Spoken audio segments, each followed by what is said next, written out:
Students, राजनीति विज्ञान के प्रथम वर्ष के प्रश्न पत्र में हमने सरकार और सरकार की संरचना और उसके विभिन्न अंगों के बारे में अपने पूर्व लेक्चर्स में डिस्कस किया था। आज उसके एक महत्वपूर्ण पक्ष के बारे में आपको स्पष्ट करना आवश्यक समझती हूँ। वो है न्यायपालिका और न्यायपालिका की स्वतंत्रता की रक्षा कैसे की जाती है या न्यायपालिका की स्वतंत्रता का क्या महत्व है। जैसा कि आप सभी जानते हैं, व्यवस्थापिका, कार्यपालिका और न्यायपालिका के रूप में कानून बनाने, कानून को लागू करने और कानूनों को संविधान के अनुरूप परखने का कार्य न्यायपालिका के द्वारा किया जाता है।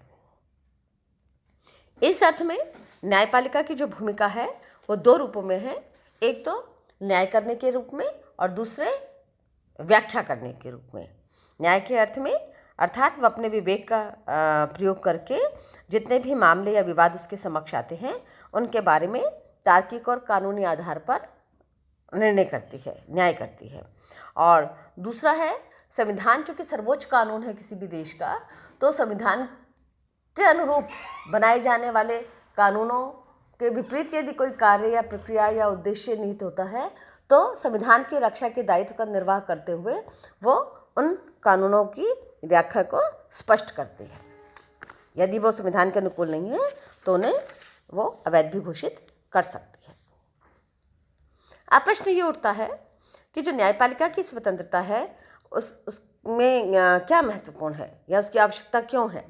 पहली चीज़ तो ये कि न्यायपालिका विवेक के आधार पर अपना न्याय का कार्य करती है, तो आवश्यक है कि वो निष्पक्ष रूप से स्वतंत्र होकर ये कार्य कर पाए, तो व्यवस्थापिका और कार्यपालिका के दबावों से मुक्त हो, किसी भी प्रकार के राजनीतिक दल वर्ग विशेष के दबावों से मुक्त हो, ताकि वो स्वतंत्र रूप से अपना कार्य कर पाए। तो ये किसी भी व्यवस्था में किसी भी सरकार के अंग की सुचारू रूप से चलने वाली वह स्थिति या शर्त है जो न्यायपालिका की स्वतंत्रता को बनाए रखती है। न्यायपालिका की स्वतंत्रता को इस आधार में हम चार रूप से देख सकते हैं। पहला, ये संविधान के संदर्भ में न्यायपालिका की स्वतंत्रता किस प्रकार महत्वपूर्ण है। दूसरा, व्यवस्था के संदर्भ में, लोकतंत्र के संदर्भ में उसकी भूमिका को हम किस प्रकार रेखांकित कर सकते हैं। दूसरा, न्याय करने वाले संगठन के रूप में, अंग के रूप में वो कहाँ महत्वपूर्ण है। और चौथा, चूँकि अप्रत्यक्ष से इसका सीधा संबंध, प्रत्यक्ष रूप से इसका सीधा संबंध नागरिक और नागरिक अधिकारों से, मूल अधिकारों से होता है, तो इस संदर्भ में उसकी स्वतंत्रता क्या महत्वपूर्ण रोल है। न्यायपालिका की स्वतंत्रता इस अर्थ में संविधान हेतु, लोकतंत्र हेतु, न्याय हेतु और नागरिक अधिकारों की रक्षा हेतु आवश्यक है। संविधान की रक्षा से यहाँ पर यह आशय है कि यदि व्यवस्थापिका और कार्यपालिका द्वारा किसी भी प्रकार से कानून निर्माण और लागू करने की प्रक्रिया के दौरान किसी भी प्रकार की असंगति होती है तो स्वतंत्र न्यायपालिका संविधान की रक्षा दो प्रकार से कर सकती है।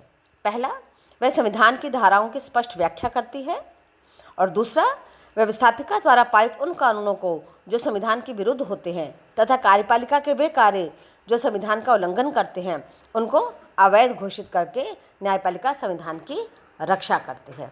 तो इसलिए यहाँ न्यायपालिका की स्वतंत्रता महत्वपूर्ण हो जाती है।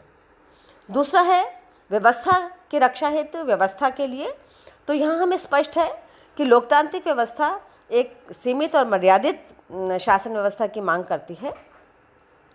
चूँकि यहाँ नागरिकों को लोकतांत्रिक व्यवस्था में स्वतंत्रता और समानता के अधिकार दिए जाते हैं, नागरिकों की स्वतंत्रता और कानून की दृष्टि से व्यक्ति को समान माना जाता है, तो इन दोनों ही लक्ष्यों की प्राप्ति के लिए स्वतंत्र न्यायपालिका आवश्यक होती है।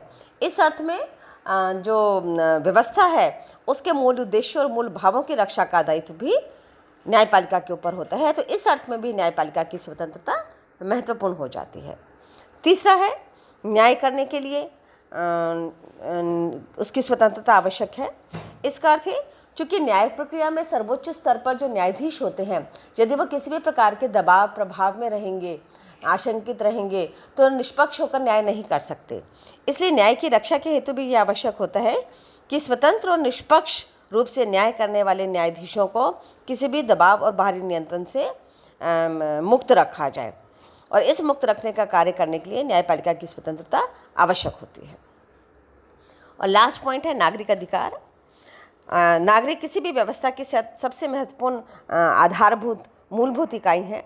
और नागरिकों को जो भी अधिकार दिए जाते हैं वो मौलिक अधिकारों के रूप में संविधान में वर्णित होते हैं। तो नागरिकों को जो मौलिक अधिकार दिए गए हैं वो संविधान में वर्णित मौलिक अधिकारों का वो संपूर्ण रूप से उसका प्रयोग कर पाए, उसका लाभ ले पाए, विकास के साथ उसको समीकृत कर पाए, इसके लिए न्यायपालिका की स्वतंत्रता आवश्यक होती है।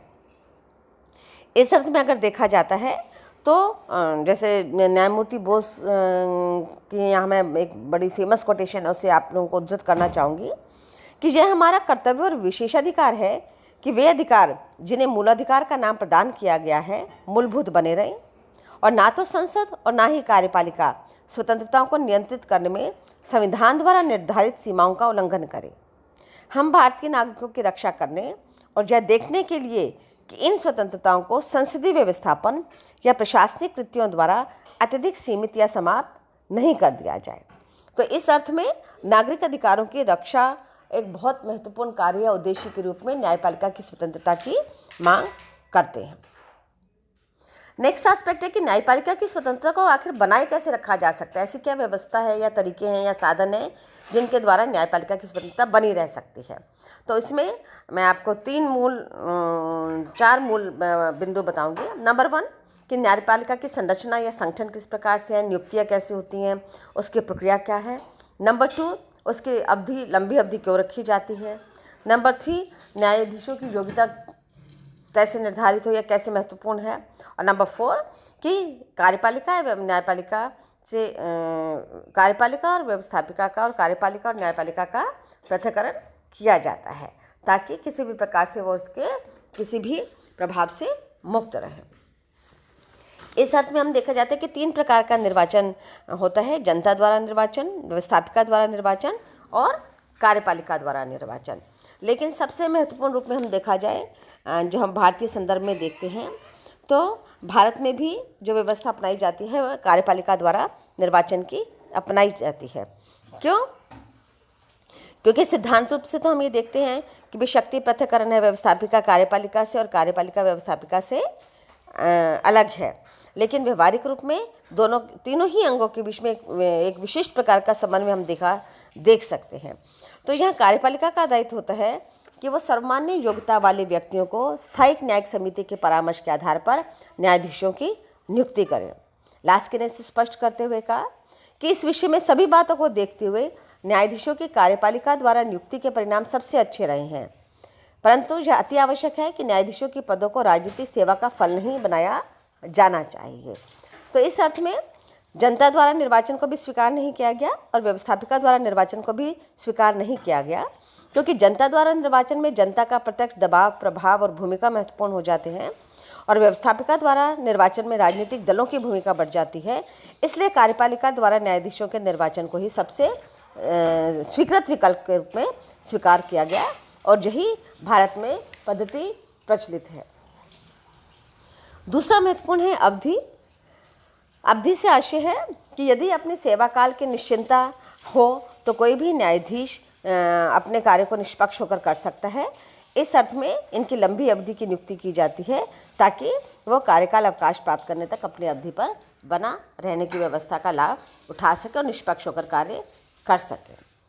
इसी अर्थ में न्यायाधीशों की स्वतंत्रता योग्यता महत्वपूर्ण होती है और न्यायाधीशों का पद केवल उन्हीं व्यक्तियों को दिया जाता है जिनमें व्यवसायिक कुशलता होती है, निष्पक्ष होते हैं, सर्वमान्य होते हैं और राज्य के निर्माण में न्यायाधिकारी वर्ग का बहुत अधिक महत्व होता है। इसलिए अयोग्य व्यक्तियों को, अयोग्य न्यायाधीशों को इस पद पर नियुक्त करने से कोई भी व्यवस्था या कोई भी सरकार या कोई भी जो प्रक्रिया है वो दूर रहती है। कार्यपालिका और न्यायपालिका का जो पृथक्करण है वो भी बहुत महत्वपूर्ण है न्यायपालिका की स्वतंत्रता की रक्षा के लिए। क्यों?